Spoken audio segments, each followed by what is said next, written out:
In our top stories tonight, an appeal for regional governments to treat NCDs with the same urgency being given to the coronavirus. Tens of thousands of dollars being spent on removing derelict vehicles. A group of 31 arrived from England for regather in St. Thomas. And in sports, the Windies clobber Sri Lanka in their T20 encounter in Pallekele. Broadcasting from our studios in the Pine St. Michael, this is CBC Newsnight, starting now.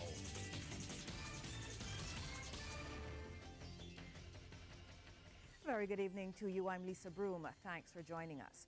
In our top story tonight, the government of Barbados and its CARICOM counterparts have been urged to respond to the threat of NCDs with the same urgency as they have to coronavirus. This appeal from a group of civil society organizations which have joined forces to advocate for swift action against childhood obesity and NCDs. Sharika Griffith has that story. The Barbados Childhood Obesity Prevention Coalition has applauded CARICOM for its swift and diligent response in seeking to minimize the impact of COVID-19.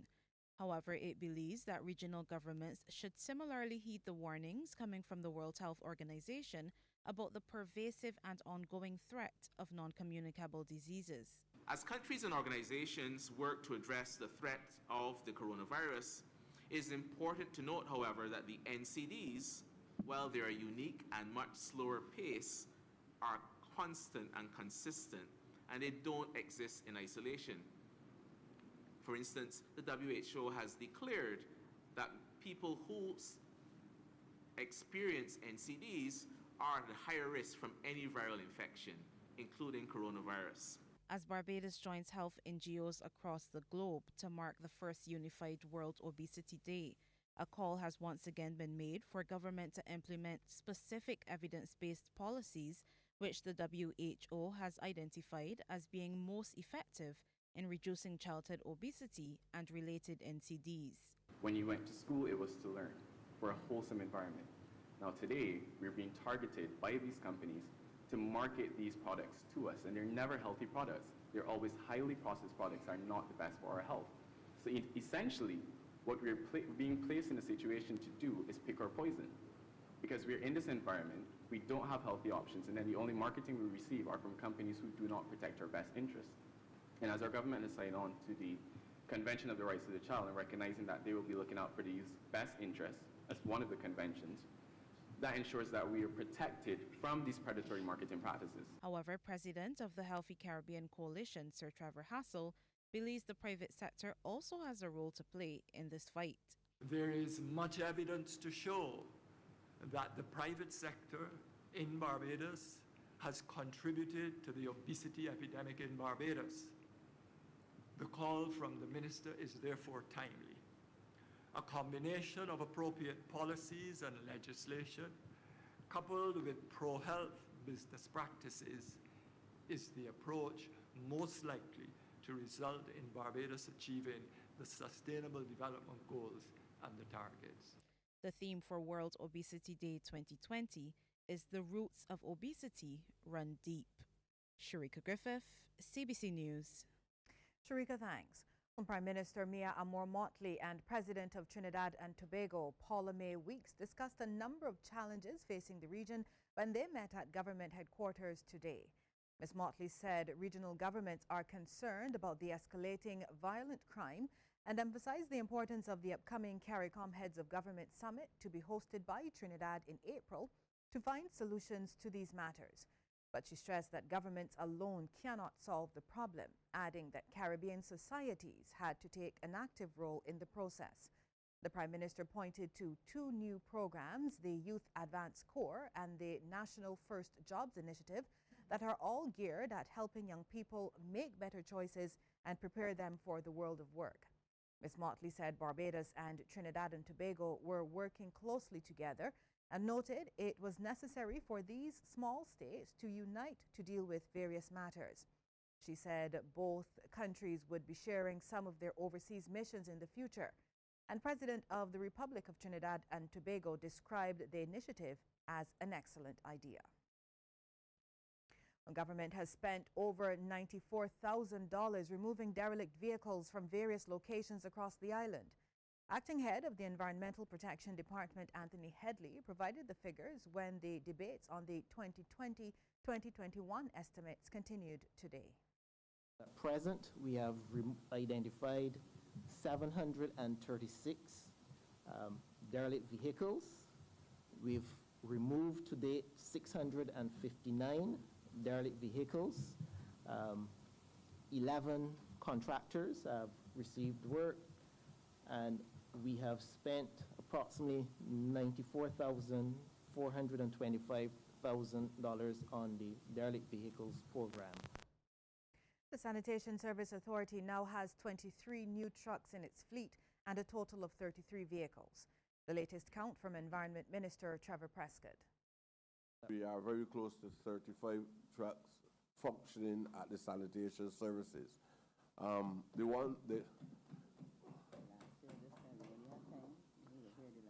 Last year, while we were here, we were in possession of 10.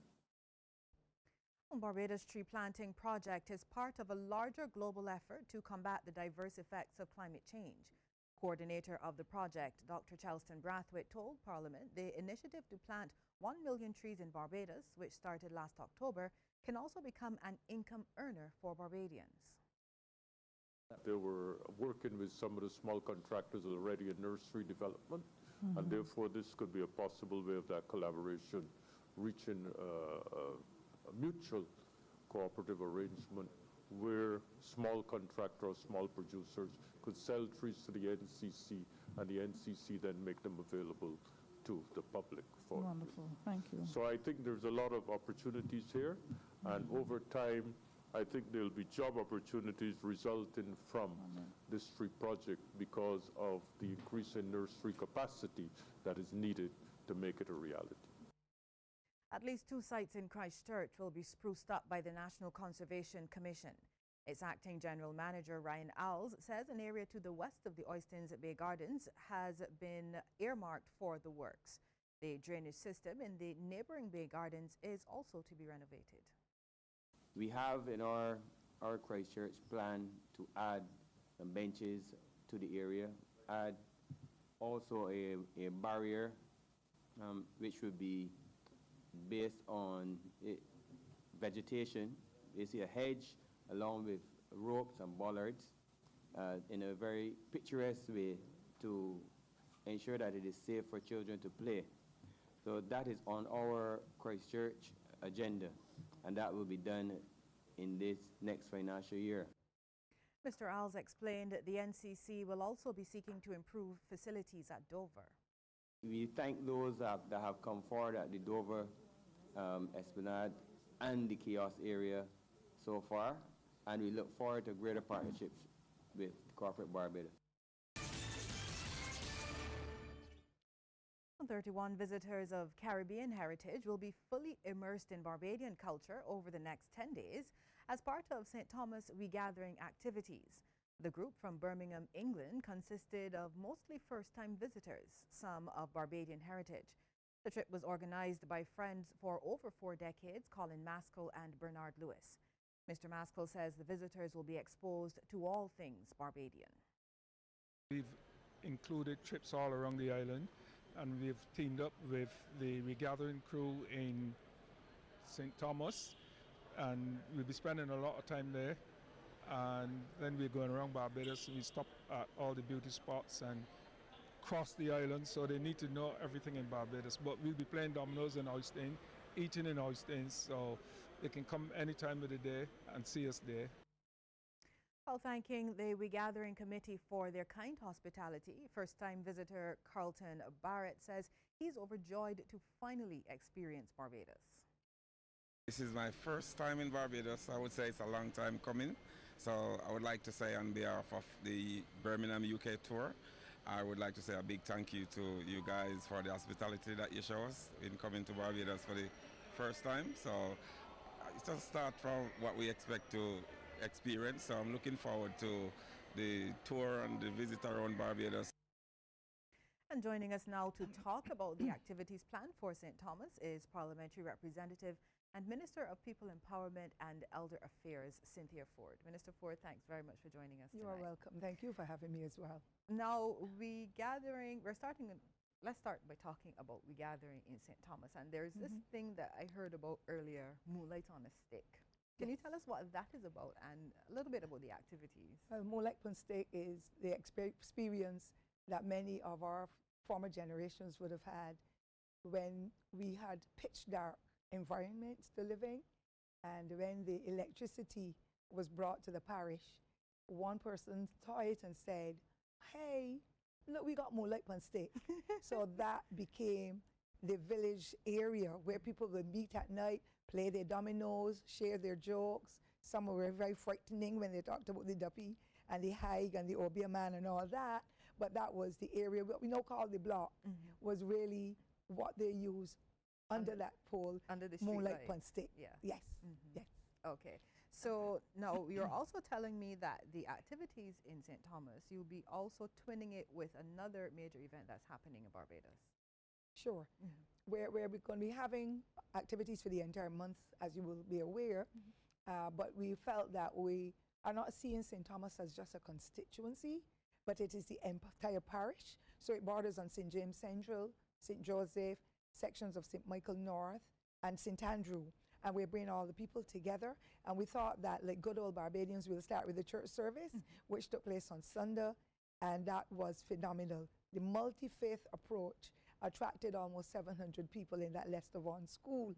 So the people are ready, and I hope that those 31 who've come in will join us in our various activities. I want them to go to Oystons, yes, but I want them to also join with us because we have some trips to the various rum shops in the parish, and we're going by bus from one to the next, like a bus crawl.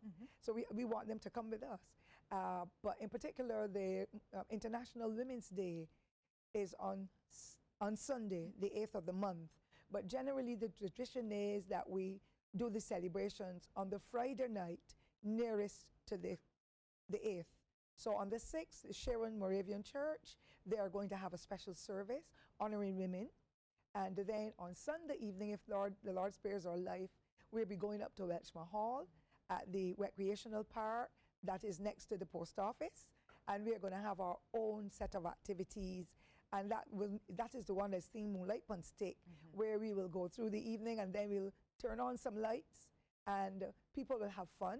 We expect that a couple of the excellencies will come to talk with us about women, because we need to talk about women and the contribution women have made, not only to the development of St. Thomas, but to Barbados, and how they've helped to pull families together, how they had the traditions of sharing and caring for each other, the barter system that they use. I have my potatoes, you have your apples and your bananas, we will share. So there was little or no spending of money when that whole spirit of giving was a part of our tradition. And so we will be meeting there, and people will be sharing their experiences. Okay. One other thing that we talked about earlier was the initiative where regathering is going into the schools. Yes. Tell us about that as well. Yes, and we're a part of what we're doing. We're trying to ensure that there are intergenerational linkages, and our children are really very excited. All of the 4 primary schools, the one nursery school, the Maria Holder School, and the only secondary school, the Lester Vaughan School, they're all participating in it. As a matter of fact, they had a 100-voice choir at the activity we did on Sunday, and they're doing their competitions, they're doing poems and paintings and postcards to be able to represent the heart of Barbados. So the themes are all shaped around the heart of Barbados and living in St. Thomas and the joys and the experiences that will be coming from what they do as a people living in the parish. Thank you very much, Minister Ford. You are welcome. We gather in St. Thomas as well as International Women's Day activities. And we are merging the two because we are honoring our women, and we are trying to get those who are in the audience to talk about their experiences as women and the things they did to empower themselves and their families around them, because they shared supervising other people's children. People were hawkers, midwives, teachers, shop assistants, and so, and they all were able to raise 8 and 10 and 15 children. And because of the value system that we developed and the whole outlook on Christianity and sharing, we have been able to raise some of the best citizens that Barbados could ever have. So we want them to share their stories and their experiences. And of course, St. Thomas has got so many females who are centenarians. We've still got another one who is 101, and she's as sprightly as anything. She's from Ericot. So we will be interviewing her, and she will talk about the good old days and how they were able to make a difference in building communities and unleashing the spirit of camaraderie, sharing, caring, love, mentoring, and so on. So we are looking forward to have a wonderful time. We'll be inviting everybody from Barbados to come up and join with us and lend support, because the stories that are being told there will be the stories that will be replicated across Barbados as a result of the culture that we develop, the mores and the values. So we are wonderful people, and we are going to work together to make the difference in regathering, embracing everybody and leaving no one behind. Thank you very much, You are welcome, Minister, for talking about regathering and International Women's Day. Tip of the day is brought to you by Cooperators General Insurance Company Limited. Insurance the way you want it to be. To learn more about how to acquire a disability parking permit, please contact the Barbados Council for the Disabled at 629-0570. This tip is brought to you in association with the Barbados Council for the Disabled, helping to sensitize and inform the public.